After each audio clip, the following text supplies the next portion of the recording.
Welcome back to Plague Scythe Studios, everyone. Today we're going to be taking a look at Mooer's TresCab cabinet simulation pedal.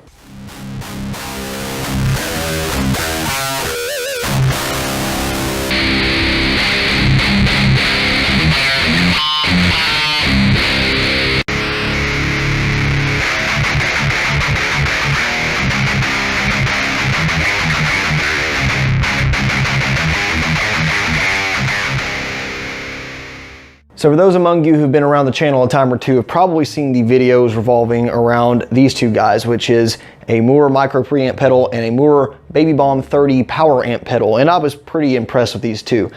These are among some of Mooer's newer lines of pedals, so the micro preamps, the Devin Townsend Ocean Machine, the Baby Bomb, those are all relatively new products. The TresCab, on the other hand, which I'm going to be somewhat butchering. I know it's French. So this pedal is around the same product line as like the Green Mile Overdrive, all the miniature compressor, chorus, flanger, phaser pedals. There's a million of them that come in basically this exact look, this exact style. So this pedal is meant to replace the cabinet in your signal chain. So instead of using something like this, a power amp, to power a real guitar cabinet, if you're using something like a simulated preamp, and of course you can use an overdrive pedal or whatever in front of it, you would use this to go directly into recording software or a PA if you're using it in a live situation. Sticking to Mooer's love of simplistic designs, we have an on and off foot switch, a knob to change between 5 distinct cabinet designs, an EQ or microphone toggle switch, and that changes the functionality of these knobs.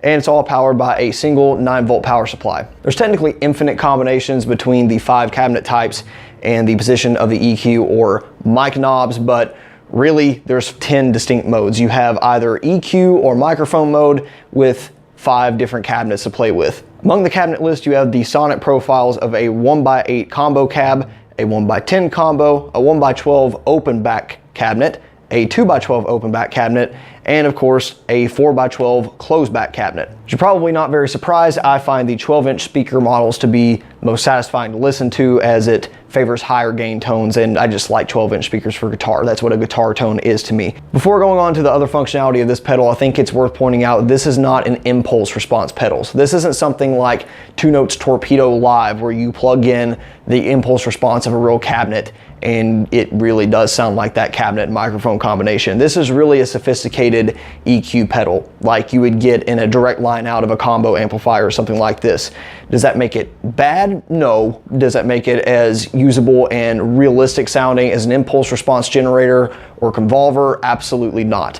So it is going to have its intrinsic limitations in that way, so do keep that in mind. In EQ mode, you have what I can only imagine is a shelving effect on the low and high frequency spectrums. I don't know where the cutoffs are on that. I don't know if it's a bump or, like I said, shelving, or if this is creating a low pass or a high pass if you cut it, but to me it does sound better on the 12-inch speakers to start leaving the low closer to the middle and bumping up the highs quite a bit. This is a very dark sounding pedal for the 12-inch options. Of course, when combined with the types of amplifiers I like, it's going to do that. Your mileage may vary depending on what amplifiers or effects you are putting into the pedal. That being said, I think I've gotten better results with the toggle switch being in the microphone position and having the position fairly high and the distance on the lower half, and you can change that depending on the sound you're going for, but it sounds a lot more believable.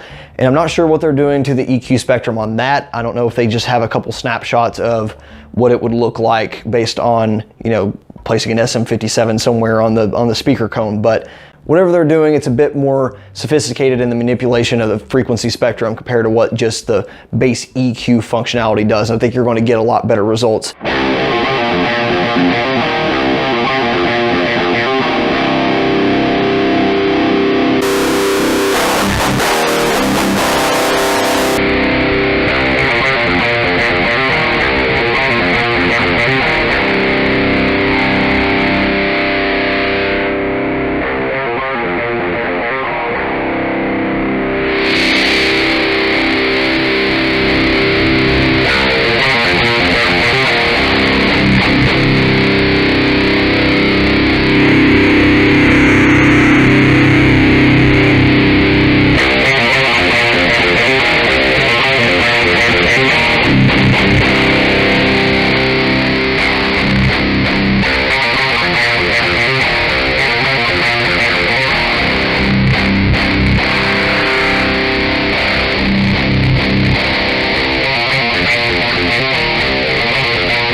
Now I find this pedal particularly interesting because I have basically 2 points of direct comparison. So there's the obvious one where I could just take this and plug it into a real cabinet, see what it sounds like.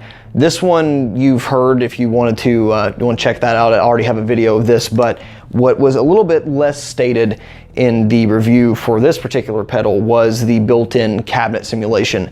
I did use it a bit, but I never really use it seriously because if I was recording with it or just jamming, I would use something that's a bit low latency, but in the impulse response realm of cabinet simulation, not just, passive EQ. Comparing these two pedals' cabinet modes directly definitely makes it obvious they're coming from the same company. This pedal exhibited a bit more darkness, a bit more believability to me though. I'm not sure. I'm assuming it's going to be using a Mesa Boogie vintage V30 loaded 4x12. Compared to the 4x12 on this pedal, it does seem a bit darker and more like what you would hear out of a classic Mesa Boogie amplifier. I'm not sure what they're using on all these models. I would imagine their 4x12 closed back is going to be in the Marshall territory. 2x12 open could be anything, 1x12 open could be anything, and these combo amps could be anything from decent practice amps to, Fender whatever, fill in the blank. So there could be a million EQ profiles that they took of different amps. I'd have no knowledge of which ones those are, and because of that, you might get some weird sounds mix matching amplifiers and cabinets that you normally wouldn't. So all that begs the question what the use case of this thing is, and for me there's really two of them.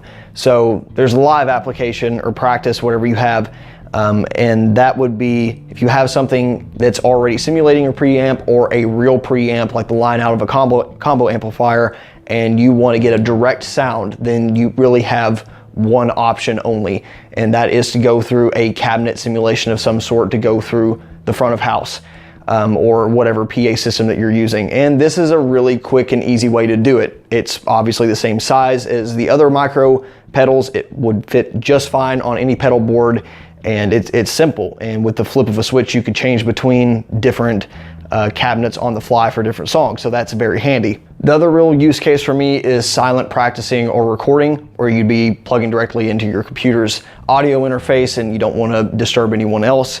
And this would give you a little bit more flexibility than whatever is just built into something like a preamp pedal, or maybe you got an all-in-one multi-effects unit that already has cabinet emulation, but you just want something a little bit different. Now, brand new, the TresCab retails for anywhere between the $80 to $100 range. I didn't pay anywhere near that because this is a used pedal. Bought it for about 50 bucks.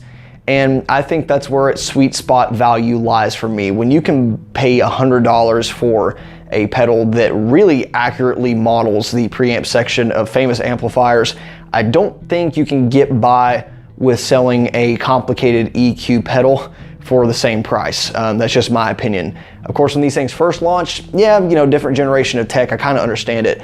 But in a Kemper or Axe-FX-esque quality of amp simulation, I kind of expect a little bit more in the cabinet department, and hopefully they'll be able to follow up this product with something a little bit more sophisticated. Because of those limitations, I can't exactly give this thing a glowing review like I did to the micro preamp series. I think this thing does have its place though. For me, it would be like playing a party, a last minute just come jam type thing where I don't want to bring a full amplifier or loudspeaker, or definitely not a 4x12 half stack, and you just want to plug in using some other decent effects and you want to get close to a guitar speaker sound.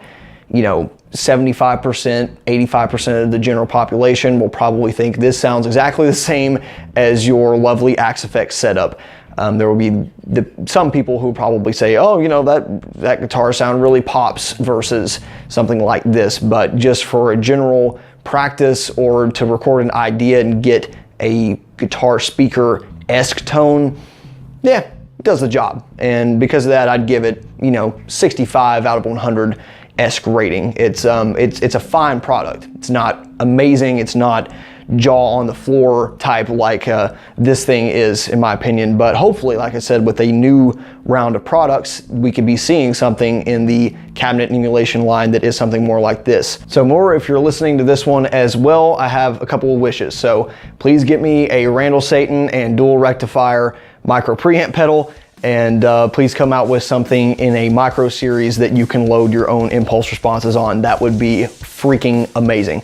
So yeah, with that, that will be this video, and hope you found this useful. I like this okay. It's just not amazing in my opinion. It is older tech, so what do you expect? It does its job pretty well though. So yeah, let me know if you have any questions, comments, concerns as always, and we will see you next review. Thanks for watching. Bye.